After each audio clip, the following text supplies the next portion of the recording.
United Nations.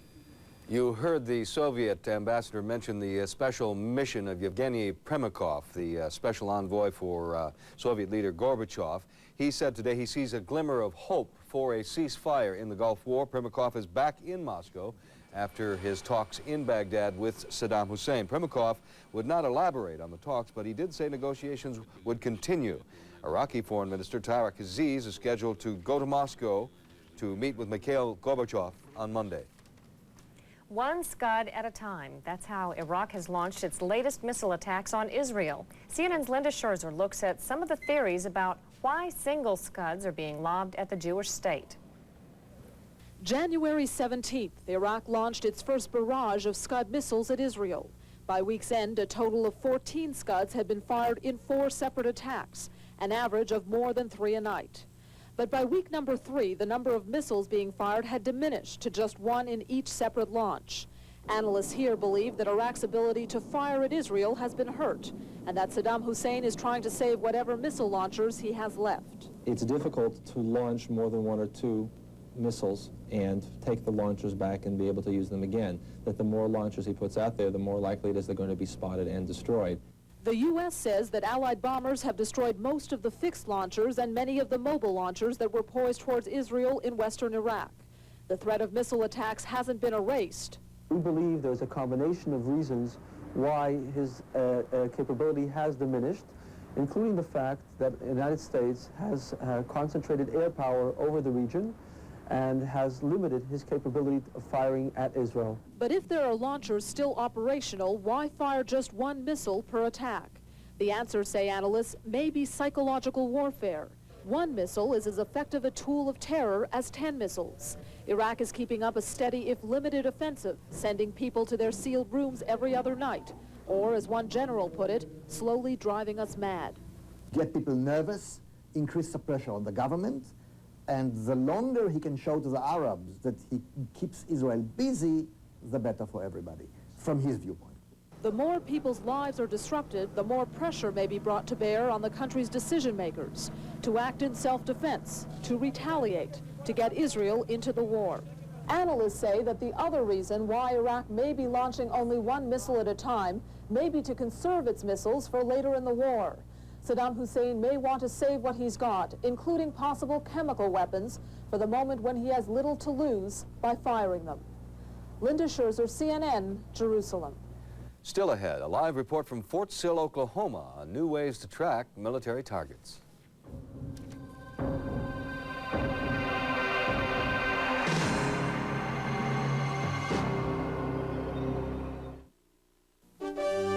Now's the time for Centrum Silver, the multivitamin made just for you and your changing nutritional needs. Centrum Silver, because you're over 50 and you're out there swinging. Centrum Silver, the first complete vitamin formula that keeps up with the changes in you and your nutritional requirements. Centrum Silver, now's the time you need it, because right now, it's a great time to be silver. This is what healthy gums look like. Your bleeding gums look like this. But they only bleed occasionally. It's a bacterial infection. Untreated, it could spread deeper. Oh, no.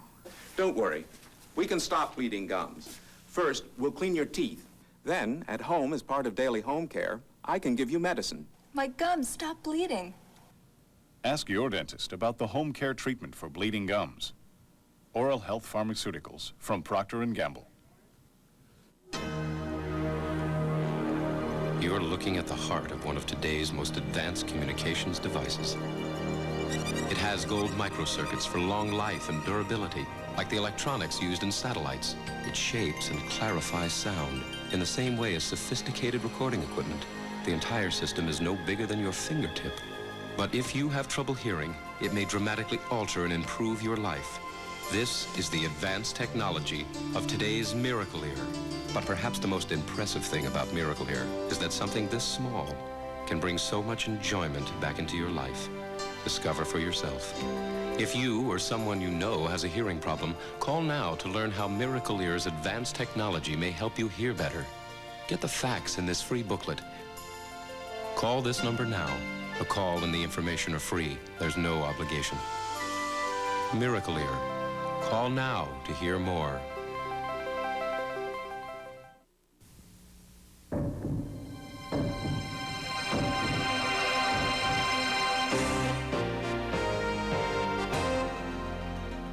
Mail from home. A lot of U.S. troops in the Gulf region say it's the one thing that keeps them going. But the people who handle the mail say it's tough going for them. CNN's Brian Jenkins picks up the story. When the first U.S. troops flew into Saudi Arabia last summer, members of the 1241st Postal Company of Montgomery, Alabama weren't far behind. They promptly started putting in 14-hour shifts as the company labored round the clock to sort their precious cargo. I think it's an important job, but it is tiresome sometimes. It's especially tiresome for these soldiers to hear so often about complaints over long delays in the delivery of some Army mail. The main problem, they point out, is that so many Army units change commands and locations so often. When they move, they have to come to the APO and tell us where they're moving to. We have to change the number and send it back up there. It's a process of how long it takes for them to get the mail up there, and plus they have to sort and go through their units to get it. This Army post office has enough trouble keeping track of the supply units it serves. The company commander knows those APOs serving frontline units have a much tougher delivery job. One of the most important things is getting ammunition and food supplies up to the troops on the front line. And when you look in terms of that, mail becomes a second issue. It's a weighty issue, with nearly 500,000 pounds of U.S. military mail pouring into the Middle East every day. The 140 members of the 1241st alone are handling some 20,000 pounds of letters and packages a day, but that's down from the daily deluge at Christmas time of 100,000 pounds. The crush was compounded by a number of elements out of the company's control. The wind, the sand blowing, the rain, and plus I had the forklifts breaking down. The bugs have now been worked out. The average delivery time is down to 2 weeks, and the unexpected surge in Valentine mail hasn't hit this operation. All in all, Pete Scarfaro is glad he left his post as a civilian sheet metal worker to help sort letters with the 1241st. One plus about working here, you get your mail direct, so I got one from Mom. And Pete's mom, thanks to satellite communications, now has early confirmation her letter got through. Brian Jenkins, CNN in eastern Saudi Arabia. For the past couple of days, CNN's Mike Capps has been with the U.S. Army's Field Artillery School at Fort Sill, Oklahoma. That's where Mike is this evening. He joins us now live. Mike. Well, good afternoon, Lou. All field artillery soldiers currently deployed in the Persian Gulf region trained here at Fort Sill, Oklahoma at the U.S. Army's Field Artillery School.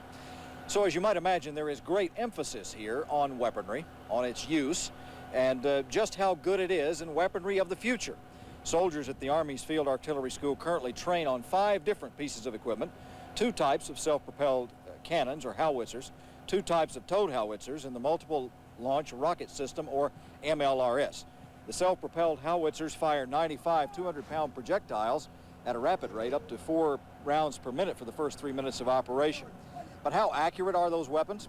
How good are they? How do they compare to the enemy in the Persian Gulf? With me is Colonel Edward Anderson III, the Director of Combat Development here at the Field Artillery School. How good are we compared to the Iraqis? I know you don't like to make that comparison, but try if you might.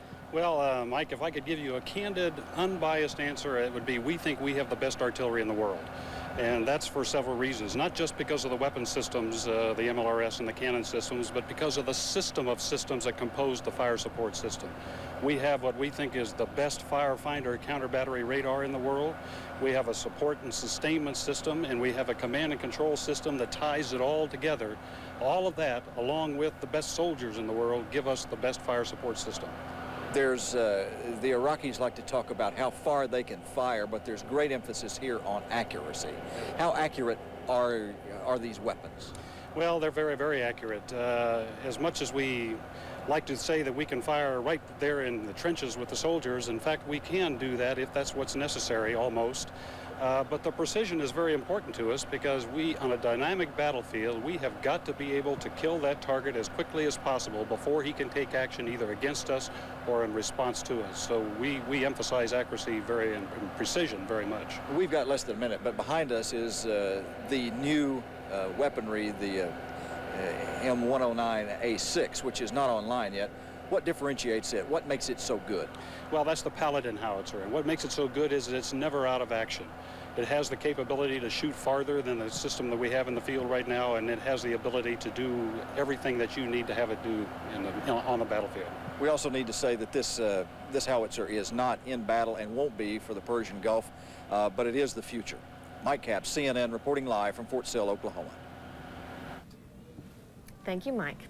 We have some more letters from our viewers about our coverage. Our first letter from Wise, Virginia. Could you imagine the fear and dismay of U.S. citizens if our troops began raping, pillaging, and burning Iraqis, gassing citizens of Miami during riots, launching Scud missiles onto civilian targets in Cuba without being provoked, executing the U.S. National Guard deserters, and President Bush personally executing members of the Joint Chiefs of Staff? We need to draw this comparison before reacting too quickly to Iraq's sympathetic plea. From Tokyo, Japan, the images of the oil-soaked wildlife, his pathetic soldiers, military installations, and civilian areas simply reflect his callous disregard for human life and the ecology of the environment. These images, typical of Saddam Hussein's political and defense strategies, only validate the Allied war efforts. From British Columbia, Mr. Gorbachev's new peace initiative, as well as the French one, is meant to salvage the debts Iraq owes the Soviet Union and the French for arms, technology, and advisors that still remain there in substantial numbers. If Saddam Hussein is taken out, who's going to pay the Russians and the French prostitutes for the services? From Stone Mountain, Georgia, if we are right to carry out the largest massive bombings in history, then the government should have nothing to fear from open coverage. Censorship of the war implies we are being misled by our government, that if we really saw what is happening, not just a computerized image of surgical strikes, we would not support this war. You can mail us your thoughts at Box 740166, Atlanta, Georgia, 30374-0166. Still to come, we'll take a look at the financial markets. And we'll hear some opposing views on the bombing of Baghdad.